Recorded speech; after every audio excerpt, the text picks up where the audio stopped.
कल हमने एनपीओ के बारे में समझा था कि एनपीओ क्या होता है ना, नॉन प्रॉफिट ऑर्गेनाइजेशन के बारे में, और हमने एक क्वेश्चन किया था जिसमें हमने रिसिप्ट एंड पेमेंट अकाउंट को बनाना सीखा था। आज का जो हमारा फोकस रहेगा वो रिसिप्ट एंड पेमेंट अकाउंट पे नहीं रहेगा। आज हम इस लेक्चर को आगे बढ़ाएंगे और हम इनकम और एक्सपेंडिचर अकाउंट की ओर चलेंगे। ठीक है, ओके। सो थोड़ा सा मैं वापस से स्टार्ट करता हूँ, थोड़ा सा रिवीजन, ताकि आपको अच्छे से समझ में आ जाए। देखो जी, बात ऐसी है कि जब हम अकाउंटिंग करते हैं एनपीओ की,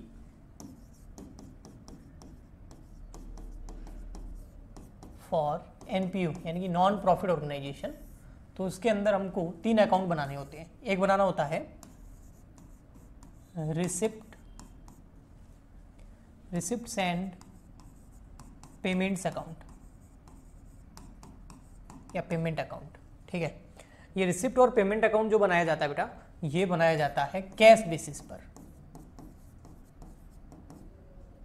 है ना। कैश बेसिस का मतलब पता क्या होता है? इनकम, कोई पैसा, मनी रिसीव होना चाहिए या फिर पेमेंट होना चाहिए। कौन से ईयर का है? प्रीवियस ईयर, करंट ईयर या नेक्स्ट ईयर, उससे फर्क नहीं पड़ता। पैसा आना चाहिए और जाना चाहिए। कौन से नेचर का है? रेवेन्यू नेचर है, कैपिटल नेचर है, चाहे इनकम चाहे एक्सपेंडिचर, उसके नेचर से भी कोई फर्क नहीं पड़ता। पैसा आ रहा है, जा रहा है, रिसिप्ट एंड पेमेंट अकाउंट में आएगा। ठीक है, और इससे हमें क्या पता चलता है? रिसिप्ट एंड पेमेंट अकाउंट बनाने से हमें क्या पता चलेगा? Very very good evening Aniket और Nitesh. Receipt and payment account बनाने से हमें क्या पता चलता है? इससे हमें केवल इतना पता चलता है कि हमारे पास पहले ओपनिंग, जब मंथ या ईयर स्टार्ट हुआ था, जिस पीरियड की हम अकाउंटिंग कर रहे हैं, तो उस ईयर के स्टार्टिंग में हमारे पास पैसा कितना पड़ा था, फिर कितना और आया, कितना और खर्च हो गया, कितना पेमेंट कर दिया मतलब, और एंड में हमारे पास क्लोजिंग बैलेंस कितना बच गया कैश का या फिर बैंक के अंदर। बस इतना ही पता चलता है। प्रॉफिट एंड लॉस का कैलकुलेशन कभी भी रिसिप्ट एंड पेमेंट अकाउंट से नहीं होगा।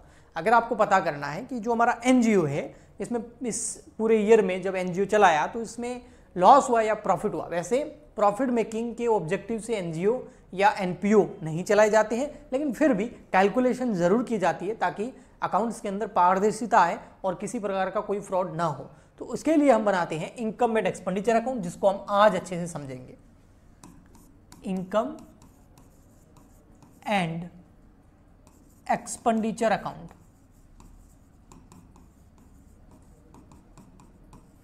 इसको बेटा हिंदी में ऊपर वाले को बोलते हैं प्राप्ति एवं भुगतान खाता। रिसिप्ट एंड पेमेंट अकाउंट को क्या बोलते हैं? प्राप्ति तथा भुगतान खाता। और जो इनकम एंड एक्सपेंडिचर अकाउंट है, इसको इंग्लिश में बोलते हैं आय व्यय खाता।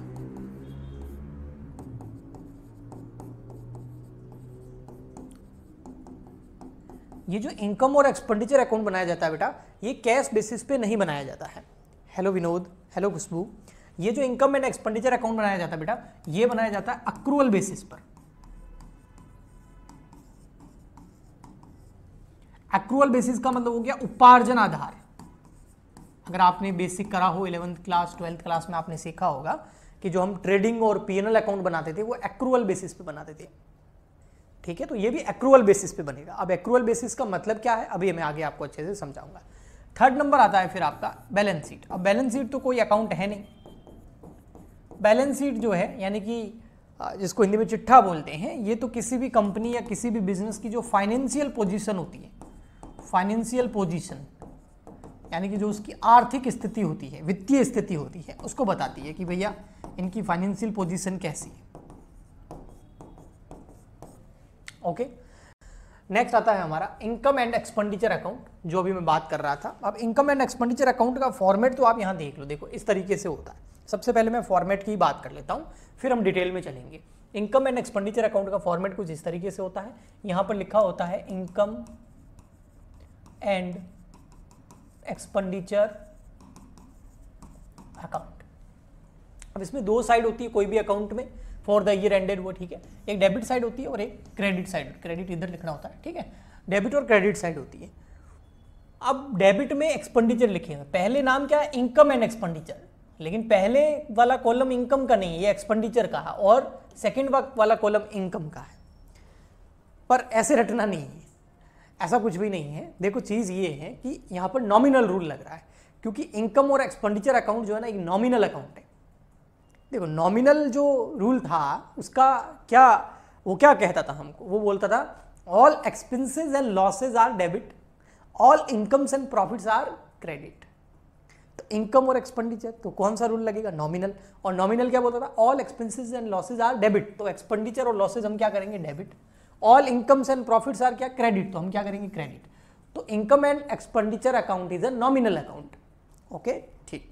अब यहां पर जो है हम डेबिट साइड में एक्सपेंडिचर लिखेंगे, जैसे सैलरी हो गया, रेंट हो गया, insurance premium, audit fees, printing and stationery, honorarium क्या होता है अभी बताऊंगा आपको, टेलीफोन एक्सपेंसेस, रिपेयर हो गया, डेप्रिसिएशन हो गया, स्पोर्ट्स मटेरियल हो गया, ठीक है। और क्रेडिट साइड में हम इनकम लिखेंगे, जैसे सब्सक्रिप्शन कल बताया था चंदा क्या होता है, और बता दूंगा आज। एंट्रेंस फीस हो गया, कोई डोनेशन मिल गया, कोई पुराना रद्दी न्यूज़पेपर बेच दिया, कोई रूम रेंट पे दे दिया, कोई सन्ड्री रिसिप्ट हो गई, ये चीज। अब देखो ये एनपीओ है, इस इनकम और एक्सपेंडिचर अकाउंट से प्रॉफिट एंड लॉस पता चलेगा, लेकिन हम उसको प्रॉफिट एंड लॉस बोलते ही नहीं। क्यों नहीं बोलते हैं, क्योंकि जो एनपीओ है वो प्रॉफिट मेकिंग के ऑब्जेक्टिव से चलाते ही नहीं है। इन ऑर्गेनाइजेशन का उद्देश्य व्यापार करना नहीं है, फायदा कमाना नहीं है, प्रॉफिट कमाना नहीं है। तो इसलिए हम इसको प्रॉफिट को नाम दे दिए सरप्लस। क्या बोलते हैं, सरप्लस। सरप्लस तब होता है जब इनकम साइड ज़्यादा हो, क्रेडिट साइड ज़्यादा हो और खर्चे कम हो, तो यहाँ बैलेंसिंग फिगर आ जाएगा। उसको प्रॉफिट ना बोल के हम बोलेंगे सरप्लस। और कभी ऐसा भी हो सकता है क्योंकि प्रॉफिट कमाना ऑब्जेक्टिव है ही नहीं, तो कई बार खर्चे ज़्यादा हो सकते हैं और डोनेशन वगैरह इनकम जो है वो थोड़ी कम आई, तो उस वजह से यहाँ बैलेंसिंग फिगर आ गया, तो उसको हम बोलेंगे डेफिशिट। सरप्लस का मतलब होता है आधिक्य, हिंदी में बोलते हैं, ठीक है। और डेफिशिट का मतलब होता है घाटा, कुछ इस तरीके से आप बोल सकते हैं, ठीक। ओके, यहां तक ओके हैं, क्लियर है। अब समझिए बेटा यहां पर कि इनकम एंड एक्सपेंडिचर अकाउंट बनाते टाइम दो चीजें मोस्ट इंपॉर्टेंट है जो आपको ध्यान रखनी। अगर वो दो चीजें दिमाग में घुस गई तो आगे कुछ भी रट्टा नहीं मारना पड़ेगा, ये मैं गारंटेड आपको बता सकता हूं। एक चीज भी नहीं रटनी पड़ेगी और बहुत सारे कॉन्सेप्ट क्लियर हो जाएंगे इसी चैप्टर में नहीं, अकाउंट्स की। चाहे ट्रेडिंग अकाउंट बनाओ, चाहे पीएनएल अकाउंट बनाओ, चाहे इनकम एंड एक्सपेंडिचर अकाउंट बनाओ। ट्रेडिंग पीएनएल कौन बनाता है, जो प्रॉफिट मेकिंग ऑर्गेनाइजेशन है वो बनाती है। Non profit making organization income and expenditure account बनाती है ट्रेडिंग और पीएनएल की जगह। तो एक्रूअल बेसिस पे बनाए जाते हैं, ठीक। अब एक्रूअल बेसिस पे अगर समझ में नहीं आ रहा है सर एक्रूअल बेसिस क्या है, हमारे को नहीं पता, तो दो चीजें सुनो। चाहे ट्रेडिंग पीएनएल बनाओ जो प्रॉफिट मेकिंग ऑर्गेनाइजेशन है उनके लिए, या non for profit making organization यानी एनपीओ के लिए आप इनकम एंड एक्सपेंडिचर बनाओ। दोनों को बनाते टाइम हमेशा चीज ये ध्यान रखनी है कि ये एक्रूअल बेसिस पे बनते हैं। एक्रूअल बेसिस का मतलब हो गया इन अकाउंट्स के अंदर, जैसे हम इनकम और एक्सपेंडिचर अकाउंट बनाएंगे तो इस अकाउंट के अंदर केवल करंट ईयर से रिलेटेड इनकम लिखनी है और करंट ईयर से रिलेटेड एक्सपेंडिचर लिखना है, चाहे उसका पेमेंट किया हो या नहीं किया हो, चाहे वो इनकम रिसीव्ड हुई हो या नहीं हुई हो, उससे कोई फर्क नहीं पड़ेगा। ये पूरा मैंने एक ही लाइन में पूरे इस अकाउंट को या इस चैप्टर को समरी कर दिया है। मैं वापस बोलता हूं, ठीक है। जब आप इनकम एंड एक्सपेंडिचर अकाउंट बनाओगे तो एक्सपेंडिचर साइड में केवल वही एक्सपेंडिचर लिखने हैं जो करंट ईयर से रिलेटेड है, पिछले साल से रिलेटेड है या नेक्स्ट ईयर से रिलेटेड है, उन एक्सपेंडिचर को इसमें नहीं लिखना। केवल कौन से एक्सपेंडिचर लिखने हैं जो चालू वर्ष करंट ईयर से रिलेटेड है, फर्स्ट। और सेकंड बात मैंने क्या बोली, करंट ईयर से तो रिलेटेड है, उसको तो हमको लिखना ही है, बट चाहे वो एक्सपेंडिचर का पेमेंट हो गया हो या नहीं हुआ हो उससे भी कोई मतलब नहीं है, खर्चा हुआ है तो लिखा जाएगा। कहने का मतलब इस साल की सैलरी है 10,000 रुपए, ठीक है। अब 10,000 रुपए चाहे आपने एम्प्लॉय को दे दिए हो तो भी इधर लिखने, नहीं दिए हो तो भी इधर लिखने हैं। यानी ये कैश बेसिस पे नहीं बनता, एक्रूअल बेसिस पे बनता है। खर्चा हो गया ना करंट ईयर का, वो लिखा जाएगा, उसका पेमेंट किया नहीं किया उससे कोई मतलब नहीं है, पूरा खर्चा लिखेंगे। ओके, जैसे फॉर एग्जांपल के लिए सैलरी इस साल की है 10,000। सर आज से ही रखी, खुशबू यादव क्या बोल रहे हैं पता नहीं, कल आई थी ना क्लास बेटा खुशबू, ठीक है। देखो रिकॉर्डेड देख लेना। कहने का मतलब ये, जैसे सैलरी का खर्चा हो गया, सैलरी का खर्चा हो गया 20,000 रुपए का, 20,000 सैलरी देनी है हमको, ठीक है। या 10 मान लो, मैंने 10 माना है तो कि करंट ईयर की जो सैलरी है वो 10,000 रुपए देनी है हमारे एम्प्लॉय को, ओके। उसमें से हमने केवल 8,000 रुपए ही सैलरी दी है, तो यहाँ कितना लिखेंगे, यहाँ 10 लिखेंगे पूरा, क्योंकि करंट ईयर का खर्चा 10,000 है ना, पे कितना किया उससे मतलब नहीं है। ये का ये सेम रूल अप्लाई होता है इनकम साइड पे। इनकम कौन सी लिखनी है इधर? करंट ईयर की इनकम लिखनी है, ना प्रीवियस की ना फ्यूचर की। ओके, करंट ईयर की इनकम भी कौन सी लिखनी है? जो रिसीव्ड हो गई वो लिखनी है या जो रिसीव नहीं हुई वो लिखनी है। इससे कोई फर्क नहीं पड़ता कि इनकम रिसीव हुई है या नहीं हुई है। चाहे इनकम रिसीव का मतलब कैश में रिसीव हो गई है, यानी कि जो पैसा कमाया वो मिल गया है या नहीं मिला है, उधारी है, उससे कोई फर्क नहीं पड़ता। आपने इनकम अर्न कर ली, आपको इधर लिखनी पड़ेगी कौन से ईयर की? करंट ईयर की। तो यही लाइन मैंने यहां पर दोहराई है और यही लाइन मैं हर क्वेश्चन के अंदर आपको बताऊंगा।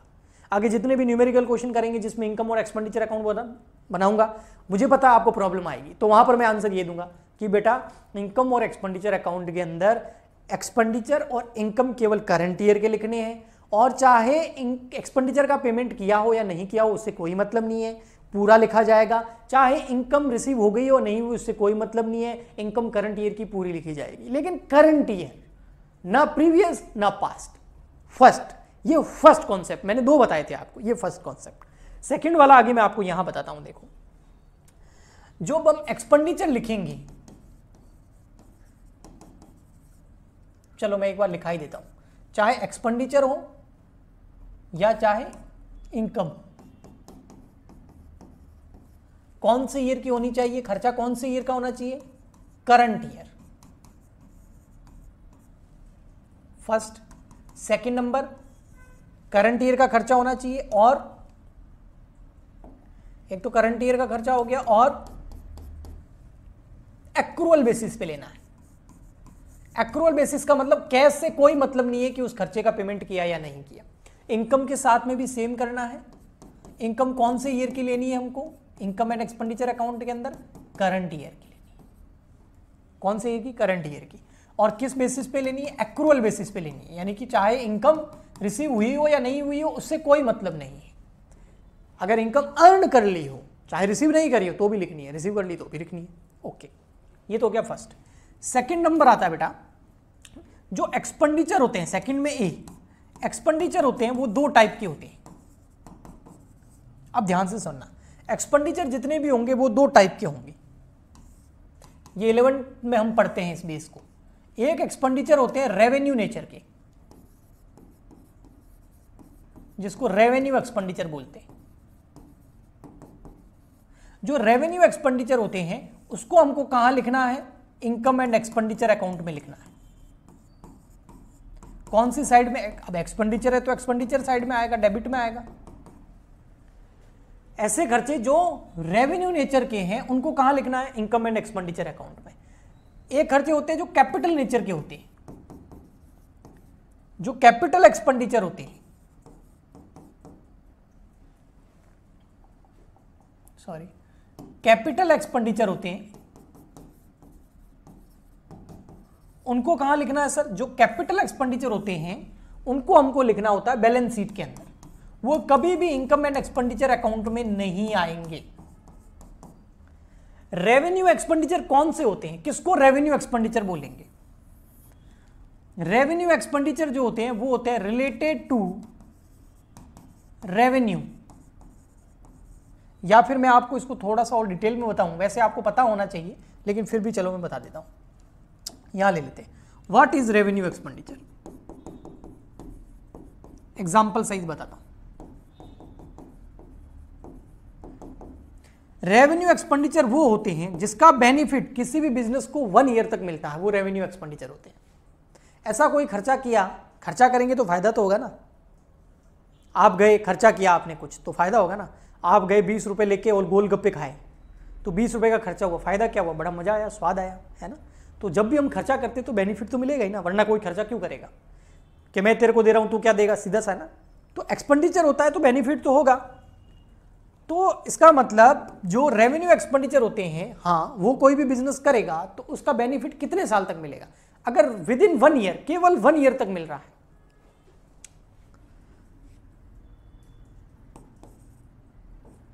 those या this expenditure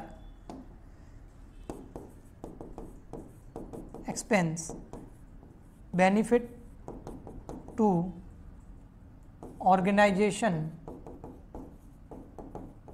within 1 year, इसका बेनिफिट 1 साल तक ही मिलेगा, तो वो रेवेन्यू एक्सपेंडिचर होती है। फॉर एग्जाम्पल के लिए किसी एम्प्लॉय को सैलरी दे रहा हूँ, किसी एम्प्लॉय को सैलरी दे रहा हूँ, तो 1 साल की सैलरी दूंगा तो 1 साल ही काम करेगा।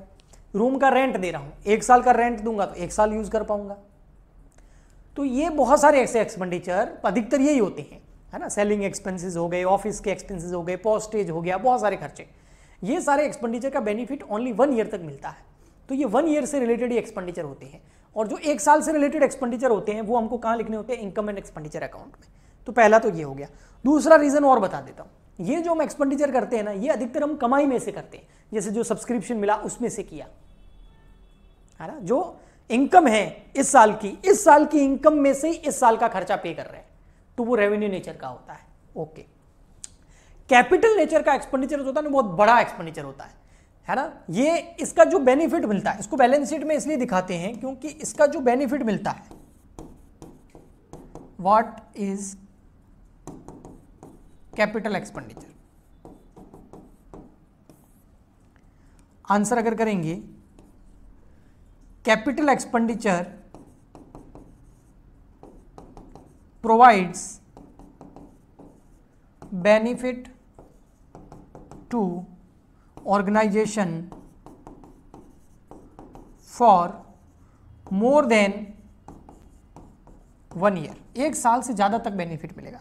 अब यहां से मैंने जैसे आपको बताया कि रेवेन्यू कौन कौन से होते हैं, अगर एग्जांपल बोलूं तो भाई एग्जांपल बताओ जी, सैलरी हो गया, रेंट हो गया, कोई ऑफिस का खर्चा हो गया, ये सारे रेवेन्यू नेचर के होते हैं। कैपिटल नेचर के एक्सपेंडिचर के एग्जांपल, आपने कोई जो है फर्नीचर परचेज कर लिया, क्या फर्नीचर का फायदा आपको 1 ईयर तक ही मिलेगा? नहीं सर, ऐसा थोड़ी होता है। फर्नीचर तो कितने साल यूज करते हैं हम, तो वो कैपिटल नेचर का खर्चा है, उसको बैलेंस शीट में दिखाना है, वो यहां नहीं आएगा। हाँ, उसके ऊपर डेप्रिसिएशन यहां आएगा, है ना। अभी वो कॉन्सेप्ट बताऊंगा मैं आपको। फर्नीचर हो गया, जैसे कोई प्लांट परचेज कर लिया, कोई मशीन ले ली, कोई बिल्डिंग परचेज कर ली, कोई इन्वेस्टमेंट कर दिए लॉन्ग टर्म, तो ये सारे कैपिटल नेचर के होते हैं। इनका बेनिफिट बहुत सालों में दिखाया जाता है। जैसे मैं आपको एग्जांपल देता हूँ, एक हम क्या करें इस बार जो है, एक फॉर एग्जांपल के लिए यहाँ हमने क्या किया, एक खर्चा कर दिया। खर्चे में फॉर एग्जांपल के लिए कोई हम छोटा मोटा ले लेते हैं, जैसे कि मैं लेके आ गया कोई ऑफिस का खर्चा कर लिया। एग्जांपल के लिए जैसे हमने सैलरी दे दी, मान लेते हैं सैलरी दी और उस बंदे ने 1 ईयर की सैलरी दी, तो 1 ईयर काम किया, तो ये रेवेन्यू नेचर का हो गया। लेकिन यहाँ पर हम फर्नीचर परचेज करके आए, वो फर्नीचर का बेनिफिट तो बहुत सालों तक मिलेगा, 10 सालों तक मिलेगा। तो फर्नीचर का जो खर्चा है उसका बेनिफिट 10 सालों तक मिलेगा, तो उस खर्चे को मैं कैसे ही पूरा का पूरा खर्चा इस साल इनकम एंड एक्सपेंडिचर में कैसे दिखा सकता हूं, क्योंकि वो पूरा खर्चा इस साल का ही नहीं। फर्नीचर है 1 लाख रुपए का, अगर मैं कैपिटल एक्सपेंडिचर को, मेरा कहने का मतलब ये आप समझना कि मैं ये कह रहा हूं कि अगर मैं कैपिटल एक्सपेंडिचर को यहां revenue income and expenditure account में दिखा दूंगा तो मिस्टेक क्या हो जाएगी, वो बताने की कोशिश कर रहा हूं। अगर मैं कैपिटल एक्सपेंडिचर को बैलेंस शीट में ना दिखा के इनकम एंड एक्सपेंडिचर अकाउंट में दिखा दूं तो मिस्टेक क्या होगी वो सुनो।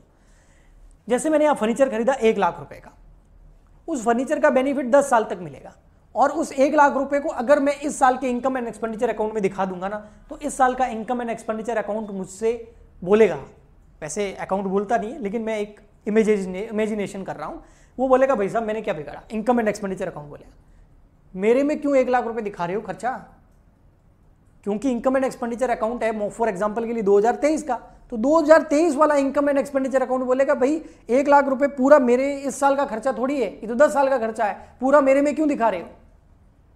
तो फिर हम क्या करते हैं, उसको बैलेंस शीट में दिखा देते हैं और उस 1 लाख के खर्चे को 10 ईयर में डिवाइड कर देते हैं। 1 लाख में 10 का डिवाइड कर दो, तो हर साल फिर हम क्या करेंगे, 10 हजार रुपए दिखाएंगे। हाँ भाई इस साल 10,000 यूज हुआ, अगले साल 10,000 हुआ, उसको हम बोलते हैं डेप्रिसिएशन। ओके, तो आई होप क्लियर हुआ होगा। मोटा मोटी ये है कि जो एक्सपेंडिचर होते हैं वो 2 टाइप के होते हैं, रेवेन्यू एक कैपिटल। रेवेन्यू नेचर का जो भी एक्सपेंडिचर होता है वो इनकम एंड एक्सपेंडिचर अकाउंट में दिखाया जाएगा एक्सपेंडिचर साइड में, और इसका बेनिफिट 1 साल तक मिलता है, ये रेवेन्यू नेचर का होता है, जैसे कि सैलरी, वेजेस, बोनस, कमीशन वगैरह पे कर रहे हैं वो। और जो कैपिटल नेचर का एक्सपेंडिचर होता है वो बैलेंस शीट में दिखाया जाता है, उसको इनकम एंड एक्सपेंडिचर अकाउंट में नहीं दिखाना है। हाँ, उसके ऊपर जो भी डेप्रिसिएशन वगैरह लगेगा वो यहां जरूर दिखाएंगे, लेकिन वो खर्चा पूरा बैलेंस शीट में दिखाएंगे क्योंकि इसका बेनिफिट कई साल तक मिलता है। एग्जांपल के लिए जैसे कि फर्नीचर, प्लांट, बिल्डिंग वगैरह।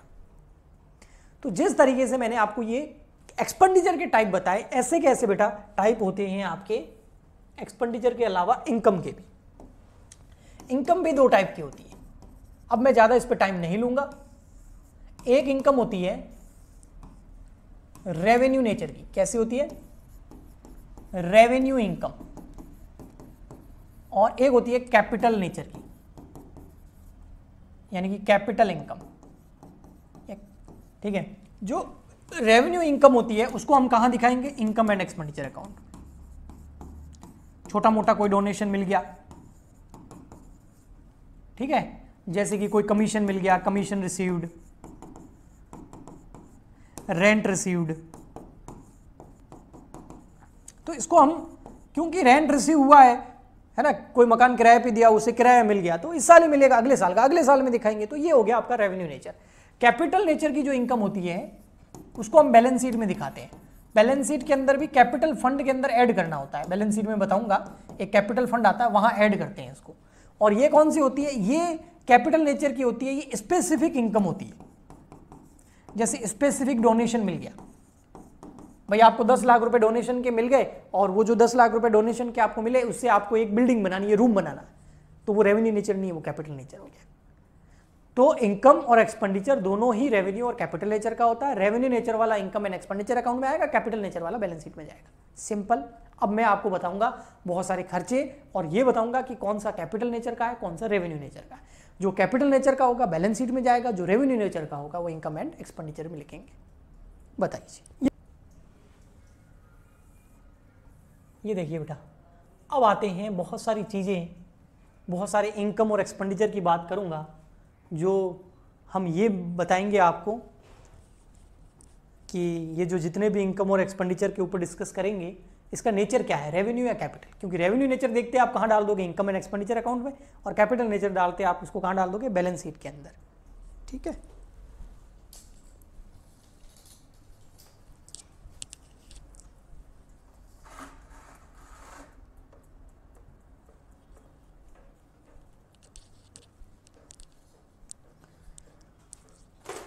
सबसे फर्स्ट है एंट्रेंस फीस। दिख रहा होगा आपको अच्छे से, कोई प्रॉब्लम हो तो बेटा बोलना, आप बोलो तो मैं तो थोड़ा सा इसको और बड़ा कर सकता हूं।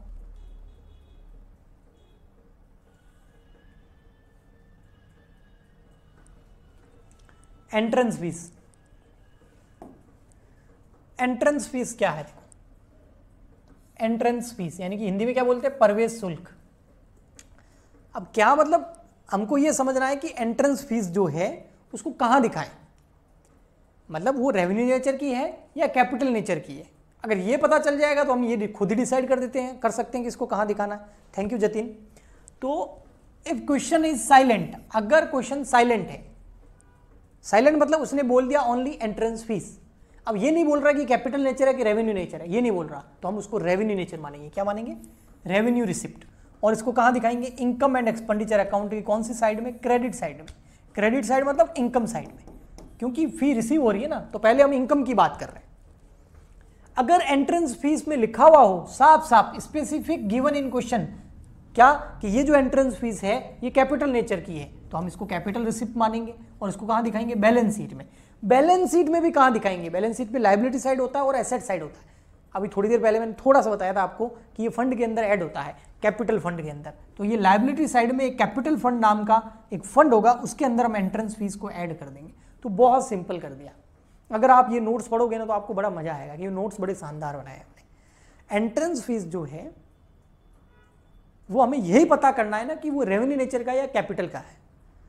तो देखो क्वेश्चन में क्या बोल रखा है, क्वेश्चन में कुछ नहीं बोला, रेवेन्यू नेचर मानो, इनकम साइड में दिखा दो इनकम एंड एक्सपेंडिचर अकाउंट। अगर क्वेश्चन बोल रहा है स्पेसिफिकली कि ये कैपिटल नेचर का है, बैलेंस शीट में लायबिलिटी साइड में कैपिटल फंड के अंदर ऐड कर दो, हो गया। नेक्स्ट आता है बेटा मेंबरशिप फीस। मेंबरशिप फीस जो होती है वो कौन सा नेचर की होती है, मेंबरशिप फीस जो होती है बेटा वो होती है कैपिटल नेचर की। मेंबरशिप फीस यानी कि आजीवन सदस्यता शुल्क, मतलब एक बार फी देनी है फिर जिंदगी भर मेंबर रहोगे, तो 1 साल से ज्यादा का हो गया ना, तो ये कौन सी हो गई, कैपिटल नेचर की। और कैपिटल जो भी रिसिप्ट होती है या कैपिटल इनकम होती है उसको हम कहां दिखाएंगे, बैलेंस शीट के अंदर। बैलेंस शीट में कहा, लायबिलिटी साइड में, लायबिलिटी में कहा, कैपिटल फंड में ऐड करना। ओके, नेक्स्ट आता है बेटा सब्सक्रिप्शन। सब्सक्रिप्शन मतलब चंदा। सब्सक्रिप्शन जो है बेटा उसको क्या मानना है, सब्सक्रिप्शन जो है उसको रेवेन्यू नेचर की इनकम मानना है और उसको इनकम एंड एक्सपेंडिचर अकाउंट में इनकम साइड में क्रेडिट साइड में दिखाना।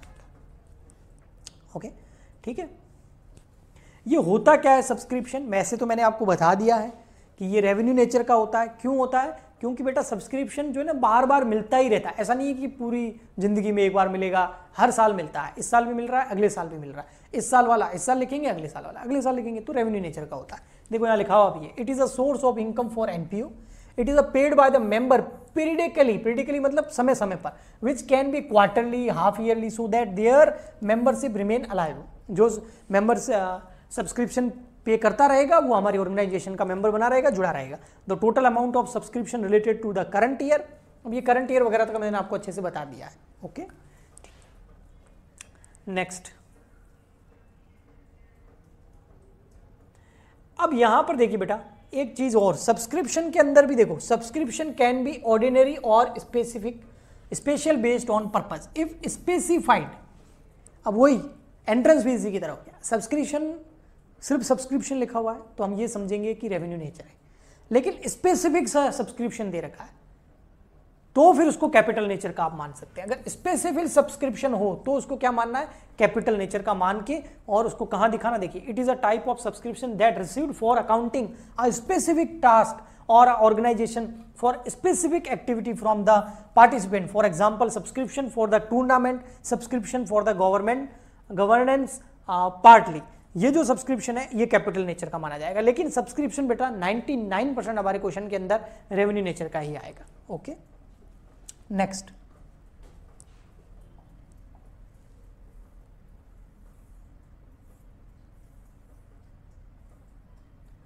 ये सब्सक्रिप्शन के बारे में और बहुत कुछ लिखा हुआ है, लेकिन बेटा अभी इसका ज़्यादा ध्यान आपको नहीं देना है, ये मैं सब आपको क्वेश्चन के अंदर बताऊंगा। ये जो सब लिखा हुआ है ये वही लिखा हुआ है कि जो भी इनकम और एक्सपेंडिचर है वो करंट ईयर की होनी चाहिए, प्रीवियस ईयर पास्ट के हम इस साल नहीं दिखाएंगे, और एक्रूअल बेसिस पे होनी चाहिए, ये सब वही है।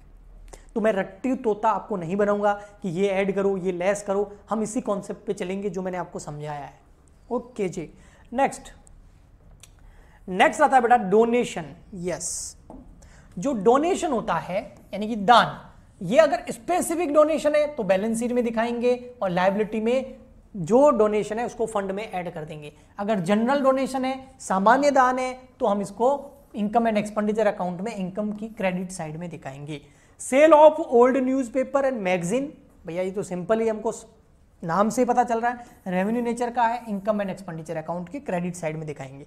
अगर, अब ये बेटा बहुत इंपॉर्टेंट है, यहां बच्चा गलती करता है, सेल ऑफ ओल्ड एसेट, कोई पुरानी एसेट बेच रहे हैं, अगर एसेट बेची, एसेट कैपिटल नेचर की होती है, एसेट अगर बेच रहे हैं हां, तो उसको बेटा बैलेंस शीट में एसेट्स में से डिक्रीज करेंगे क्योंकि ये कैपिटल नेचर है। हां, फर्स्ट पॉइंट है, ये फर्स्ट है इसका, ये ए पॉइंट है, ये एक ट्रीटमेंट है। सेकंड ट्रीटमेंट और है, ये रहा बी। मैं एग्जांपल से समझाता हूं आपको। देखो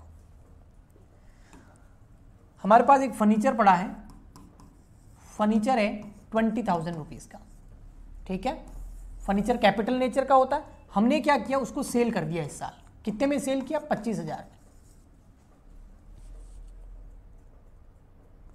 अब यहां दो चीजें हैं, फर्नीचर सेल कर दिया कितने में? 25,000 में। अब दो चीजें हैं, एक तो फर्स्ट ट्रीटमेंट क्या होगा, बैलेंस शीट की जो एसेट साइड होगी, हाँ वहां हमने फर्नीचर दिखा रखा होगा कितना, 20,000, उसको लेस कर देंगे। फर्नीचर तो गया, बेच दिया ना, तो 20 का 20 लेस, तो फर्नीचर कितना बच गया? 0। ओके, ये तो हो गया ए ट्रीटमेंट। बी ट्रीटमेंट क्या कह रहा है कि फर्नीचर बेचने से आपको प्रॉफिट हुआ या लॉस? सर फर्नीचर कितने का था? 20,000 रुपए का, बेचा कितने में? 25,000 में। तो आप ही बताओ, प्रॉफिट हुआ? यस। क्या हुआ? Profit on sale of furniture कितना? 25 में बेच दिया, 20 का था, तो प्रॉफिट कितना हुआ? 5,000 का। ये जो प्रॉफिट हुआ है, प्रॉफिट पूरा 25 नहीं, ओनली प्रॉफिट और लॉस जो होता है, इसको हमको इनकम एंड एक्सपेंडिचर अकाउंट में दिखाना है। अब इनकम साइड में, क्रेडिट साइड में दिखाएंगे। कितना दिखाएंगे इनकम एंड एक्सपेंडिचर अकाउंट में? ओनली 5,000। यानी कि अगर कोई एसेट बेच रहे हो तो बेचने के बाद में उस एसेट को एसेट साइड से, बैलेंस शीट की एसेट साइड से कम करना है, क्योंकि बेच दी एसेट, एसेट गई। लेकिन अगर उस एसेट को बेचने से अगर आपको प्रॉफिट या लॉस हो रहा है तो वो इनकम एंड एक्सपेंडिचर अकाउंट में दिखाना है। आई थिंक आपको समझ में आ गया होगा, यही यहां पे लिखा हुआ है। नेक्स्ट आता है सेल ऑफ स्पोर्ट्स मटेरियल। अगर स्पोर्ट्स मटेरियल है और उसको सेल कर रहे हैं तो उसको क्या करना है। अब स्पोर्ट्स मटेरियल आपको सेल कर रहे हैं तो बेटा उसको रेवेन्यू नेचर का मानना है, और रेवेन्यू नेचर का मानने के बाद में रेवेन्यू नेचर का मानना है इनकम एंड एक्सपेंडिचर अकाउंट में क्रेडिट साइड में दिखाना है। लेजेसी आपको पता ही है, लेजेसी मतलब बातचीत नहीं है, लेजेसी मतलब वसीयत। बातचीत कैसे लिखा है यहाँ, टाइपराइटर भी, टाइपिस्ट की मिस्टेक है। तो लेजेसी जैसे ही, ठीक है, जो लेजेसी होता है वो कौन से नेचर का होता है, कैपिटल नेचर का होता है। क्योंकि वसीयत है ना, वसीयत का मतलब कोई पूरी की पूरी अपनी वसीयत अपने नाम कर रहा है, तो वो तो वसीयत हमारे ऑर्गेनाइजेशन में बहुत साल तक चलेगी, तो वो कैपिटल नेचर हो गया, बैलेंस शीट की लायबिलिटी साइड में दिखाएंगे। फिर आता है aid from government and other institution. Government से या किसी और इंस्टीट्यूशन से अनुदान मिला है। अनुदान मतलब गवर्नमेंट क्या करती है, सब्सिडी वगैरह कुछ ऐसा देती है हमको, ठीक है। तो वो अगर रेवेन्यू नेचर का है तो इनकम एंड एक्सपेंडिचर अकाउंट में, और वो अगर कैपिटल नेचर का है तो बैलेंस शीट में। वो क्वेश्चन में दे रखा होगा कि ये किस नेचर का है, ओके। फिर ये बैलेंस शीट का एक फॉर्मेट दे रखा है सिंपल सा। ये देखो आप, दो तरह की बैलेंस शीट बनेगी, ये मैं क्वेश्चन में बताऊंगा, लेकिन पहले मैं आपको इनकम एंड एक्सपेंडिचर अकाउंट बनाना सिखाऊंगा अच्छे से, फिर ही हम आगे बढ़ेंगे। अब ये तो इनकम की बात हो गई। कोई बोले सर एक्सपेंडिचर, एक्सपेंडिचर में इस तरह के चार्ट की जरूरत ज़्यादा नहीं है। एक्सपेंडिचर में बेटा इसलिए नहीं है क्योंकि एक्सपेंडिचर जो होंगे वो कौन से होंगे, जैसे सैलरी आपको भी पता कहाँ जाएगी, इनकम एंड एक्सपेंडिचर। रेंट कहाँ जाएगा, इनकम एंड एक्सपेंडिचर। वेजेस कहाँ जाएगा, income and expenditure. Postage, income and expenditure account. आगे समझ में, plant purchase, machine purchase, balance sheet में कैपिटल नेचर। तो एक्सपेंडिचर को तो हम आसानी से समझ सकते हैं, और प्रैक्टिस करेंगे तो धीरे धीरे हमको और समझ में आएगा, ठीक है। आज के लेक्चर में बताइए आपको अच्छे से आया समझ में अभी तक।